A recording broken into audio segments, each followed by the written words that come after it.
All right, next comic I'm looking at is called Alexandria Ocasio-Cortez and the Freshman Force. Who dis? Number one. Fuck, what a mouthful this book is. So this is a satire comic published by Devil's Due Publishing. And there is tons of people that worked on this book. The amount of writers and artists is immense. There is lots of little mini stories in this. And, I expect because this is a political book, a lot of people are going to be turned off and hate it. I expect the right-wing trolls to give me some downvotes and call me an SJW cuck, as they love to do sometimes. And I'm a liberal-minded person. I'm very progressive with some of my political beliefs. And I'm on AOC's side. I like AOC, and I think she is an interesting figure, and she is, really pushing forward an interesting agenda. At the same time, I'm going to be impartial when I look at this comic because, and I will tell you, there are things in here that are not good. Some of these stories are just not that compelling or well written, and it is a little bit too preachy at times, like a little bit heavy-handed at times. But at the same time, this book, it's satire. It's comedy at times, it's parody, and there is some stuff in here that definitely made me laugh. So this book is not completely without merit, and because of the wide creative team and all the different stories, you're seeing something different every few pages. You're getting like an entirely different story, completely different visual style, different style of writing. So that part is amusing, seeing the spectacle of the eyes that is this book. Now there are tons of variant covers for this book. And one of them has Alexandria Ocasio-Cortez drawn as Wonder Woman. And DC Comics had to file a cease and desist letter suing Devil's Due Publishing, saying that they had to retract all of these copies. And now, of course, that has caused the price of these Wonder Woman variant covers to skyrocket. And on eBay, it's selling for over $1,000. Now, this comic must have been a little bit successful because another comic company called Keenspot Entertainment, who do a lot of parody comics, because of the success of this book, they're coming out with their own AOC comic called The Superior AOC, which is a parody of, Superior Spider-Man, and that's coming out at the end of August. All right, now let's dive into the story in this issue and see what's in this book. So when our book opens up, our first story is called AOC 316. This is probably my favorite story in the book. And AOC 316, that's a parody of Stone Cold Steve Austin 316. So it's a wrestling match, and AOC is, in the ring, guess you want a match. And then she's in the locker room after the match. She's talking to all the other politicians, and Nancy Pelosi is there in like a towel. And Nancy is butch as hell. She's got these huge abs. She's super jacked. And she's talking to AOC, and she's like, "Hey, rookie." And they're exchanging some banter there. I thought it was funny because Nancy's like their leader now, and she's getting a lot of cred on the street right now because of her sticking up to Trump. So they drew her with these super abs. Kind of amusing. Back at the White House, Trump, Mitch McConnell, and Mike Pence are deciding what they can do to stop AOC and the Dems.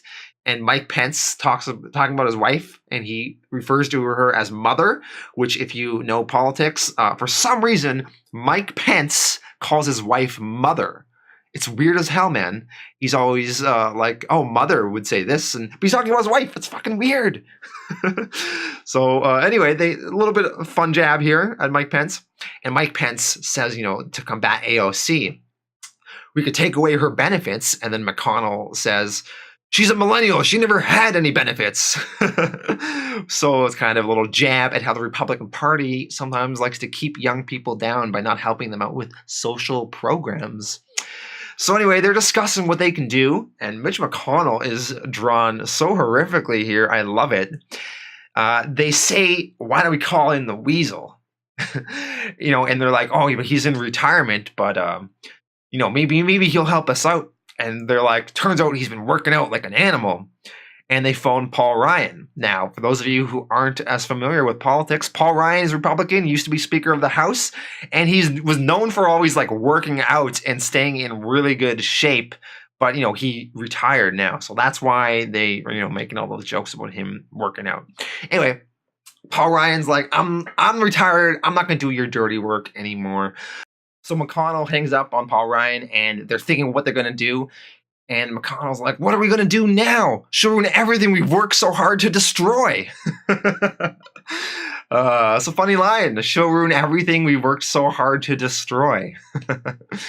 So they decide to bring in these three, wrestler-looking people, and we got Big Oil, Big Pharma, and we got Dana Loesch of the NRA in the middle. And if you know Dana Loesch, she's like the leader she's a big spokesperson for the NRA, and she is like a stone cold bitch. Anyway, going back over to AOC, she teams up with Bernie. They're heading into their final match. They're wrestling all these people, and Maxine Waters runs down to the ring, and she joins in the fight. And, and they sort of win in the end, and that's sort of the end of this first story. So, I sort of spent a long time on this first story. I thought it was the one that was the most kind of funny. Is it amazing satire? No, but it was a fun little thing to throw in here, right? Next page, I thought this was funny as well. We have a Mike Pence in the middle, and it's this game called the Pence Man, sort of like Pac-Man.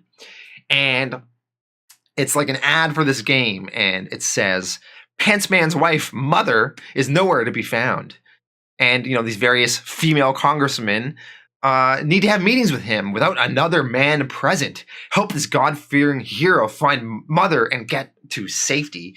And for those of you who don't know, Mike Pence, super religious, too religious, in fact, he will not have a one-on-one meeting with another woman unless a man is present, because I guess he just gives off such sexual energy that, he won't be able to not have sex with these women or something, or it would just be highly inappropriate.